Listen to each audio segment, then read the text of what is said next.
Assalamualaikum warahmatullahi wabarakatuh. Kami dari kelompok 1 ingin menjelaskan tentang Kerajaan Mataram kuno. Kerajaan Mataram kuno merupakan kerajaan maritim yang terletak di pedalaman Jawa Tengah. Para ahli memperkirakan bahwa letak kerajaan Mataram kuno berada di wilayah Medang dan Pohitu.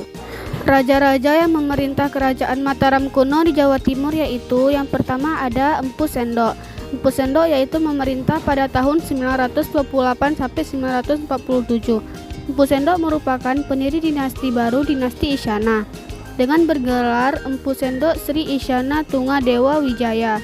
Berita-berita pemerintahan Empu Sendok tampaknya kurang berkembang melalui prasasti Kulkata sampai kemudian muncul nama Dharma Wangsa. Yang kedua ada Dharma Wangsa memerintah pada tahun 991 sampai 1106. Dharma Wangsa melakukan penyerangan ke Sriwijaya untuk merebut jalur perdagangan Laut Jawa dan berhasil menguasai Sriwijaya pada tahun 962. Yang ketiga ada Erlangga, memerintah pada tahun 1019 sampai 1042. Erlangga dinobatkan sebagai raja setelah pergi betapa di hutan selama 3 tahun. Namun, raja-raja dari kerajaan kecil di sekitarnya tidak mau mengakuinya sebagai raja. Erlangga melakukan penaklukan kerajaan tersebut dan berhasil menyatukan kembali kerajaan yang terpecah pada tahun 1037. Kemudian, ibu kota kerajaan dipindahkan ke Kahuripan. Setelah kerajaan kembali utuh, kebijakan diarahkan pada peningkatan perekonomian. Sebagai kerajaan agraris, irigasi atau sistem pengairan sawah diperbaiki dan dibangun bendungan Waringin Sapta di Sungai Brantas. Pengembangan perdagangan dimajukan melalui perbaikan pelabuhan Ujung Galuh. Untuk menggantikan dirinya sebagai raja, Airlangga sudah menyiapkan putrinya bernama Sanggar Wijaya. Akan tetapi putrinya tidak tertarik menjadi raja dan memilih untuk menjadi petapa. Agar tidak terjadi perebutan kekuasaan antara dua orang putra Airlangga dan selir-selirnya, kerajaan dibagi dua, yaitu Jenggala dan Kediri atau Panjalu. Panji Grasakan menjadi Raja Jenggala dan Samariwijaya menjadi Raja Kediri. Dua peninggalan yang terkenal adalah Candi Prambanan, dinasti Shailendra, dan Candi Borobudur, dinasti Shailendra.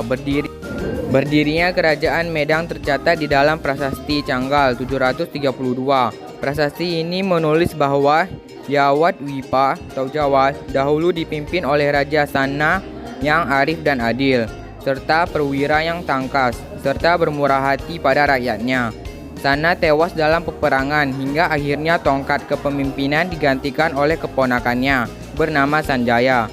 Sanjaya menaklukkan daerah sekitar kerajaan dan memerintah di tanahnya yang penuh kedamaian kepada semua rakyatnya. Masa kejayaan Kerajaan Mataram kuno mengalami masa keemasan ketika dipimpin oleh Raja Balitung pada tahun 898 sampai 910. Kemudian aktivitas ekonomi masyarakat di kerajaan adalah sebagai petani. Sesuai dengan sumber prasasti Canggal yang menyebutkan bahwa Jawa kaya akan padinya. Kerajaan Mataram kuno memang dikenal sebagai negara agraris. Lalu aktivitas kebudayaan dalam kerajaan sendiri tergolong sebagai maju. Maju yang dibuktikan dengan peninggalan Candi Borobudur yang bercorak Buddha atau Wangsa Shailendra serta Candi Prabana yang bercorak Hindu atau Wangsa Sajaya. Itu masyarakat kerajaan Mataram kuno memang memiliki kerukunan umat beragam yang kental, di mana masyarakat beragam Hindu dan budaya dapat hidup dengan damai. Kehidupan ekonomi. Wilayah kerajaan Mataram kuno dikelilingi pegunungan dan sungai-sungai besar. Hal itu membuatnya memiliki tanah yang subur sehingga cocok untuk kegiatan pertanian. Pada masa pemerintahan Rakai Dyah Balitung dari 899 sampai 911, sektor perdagangan mendapatkan perhatian lebih. Aktivitas perdagangan dihubungkan melalui Sungai Bengawan Solo. Komoditas pertanian yang diperdagangkan diantaranya beras, hasil bumi, buah-buahan, sirih hingga mengkudu.